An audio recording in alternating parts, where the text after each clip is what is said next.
pwede din kasi muna, pakinggan po natin kasi ngayon lang po natin. Samantalahin natin. Hindi kayo po tayo. Samantalahin natin. Pati yung baladi po ng buko para lusong tumayo. Kasi si Ma'am Dina po ay bihira natin makasama. Ayun. Sige po. Kaya ako napunta rin sa Phytoscience.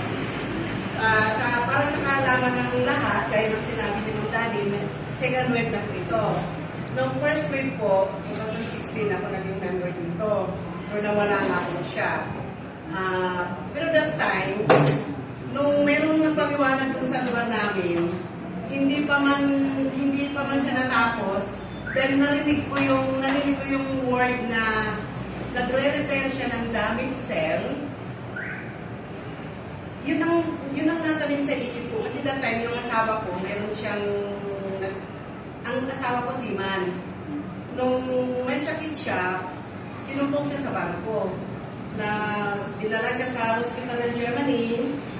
Tapos binigyan lang siya ng gamot ng paradisimes. Para lang sa sakit ang ulo, mga ganun lang. Kasi ang nireklamo niya, masakit ang ulo niya.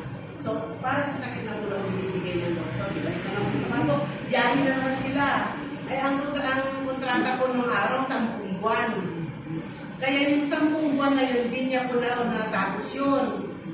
Kasi sa 10 buwan na yan, 3 beses naman siyang napunta ng hospital sa iba't ibang bansa. Kaya nung marinig ko yung word na stem cell, at sinasabi nila na nagre-repair ng damaged cell, bumili kagad ako ng higher package. That time, yung higher package ay 142,000 noong panahon na yon. So, bumili ako noon. Kaya sabi ko sa asawa ko, dahil ko sa opisina, mayroong sasapa sa barko niyo, ipapadala ko. Sabi ng asawa ko, wag. Kasi baka mamaya, maharang sa airport, lalong hindi makarating sa kanya. Gumawa ka ng request letter sa office, kasi mabiyahin kami ng Singapore, sabi niya. Malapit sa Pilipinas yan, kahit i-shoulder ko pa yung pamasahe, okay lang. So, ganun ang ginawa namin. So, dahil bumiyahe pa siya, matagal pa siya bago nakapunta ng Singapore.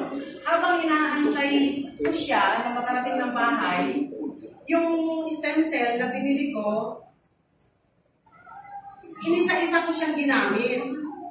At that time, ang experience ko, pagka yung bumangon ka sa higaan sa umaga, yung pagtayo mo, yung masakit yung paa mo, nawala ko yun sa experience ko. Nawala ko yun. Sa isip-isip ko, ay, magandang mo talaga ito kasi nawala yung sakit ng paa ko. Di tinuloy-tuloy ko siya. After a month, then member naman ako ng Caritas. May problema na Caritas. Member ako ng Caritas. Nagpa-check up ako kasi meron akong heart enlargement. Yung heart enlargement ko, nawala din. So, dalawa na yung nawala sa akin. Hindi pa yon. Kasi meron akong experience na, tawa kayo, nahulog ako sa bayabas. Sa puno ng bayabas. Nahulog ako sa puno ng bayabas na ganito lang po siya kataas. Dahil ako ay matabang-mataba, na-damage po yung lumbar to fracture. Nagkaroon po ako ng lumbar to fracture. So, ang sabi ng doktor sa akin, hindi na, 6 months pa akong bedridden that time. 3 months akong naka-cast, yung fiber cast. Kasi pinapili ako eh. Anong gusto mo? Semento o yung fiber cast? Eh di siyempre, ang mahal-mahal naman ng fiber cast.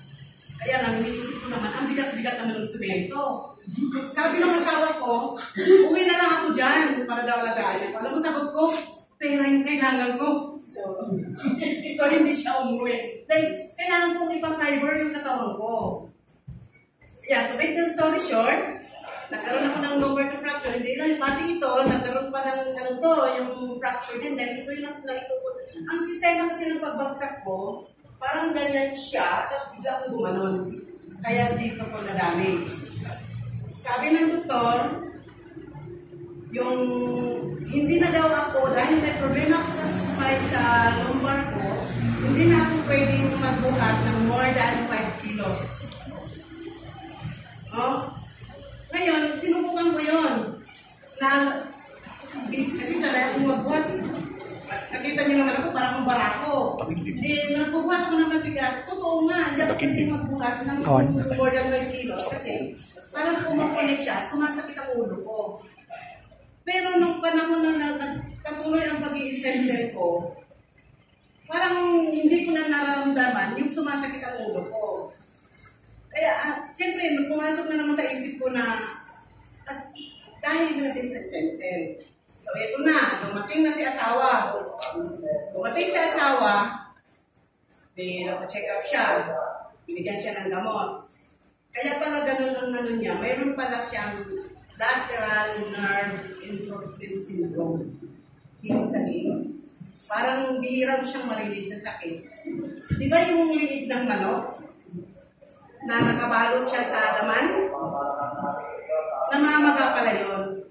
Pagka maga yun, yung ulo niya na para siyang magkakaroon sa sobrang sakit. So yun yung ano niya. Kaya ganun na lang yung pagiging loyal namin sa product ng Prime Science.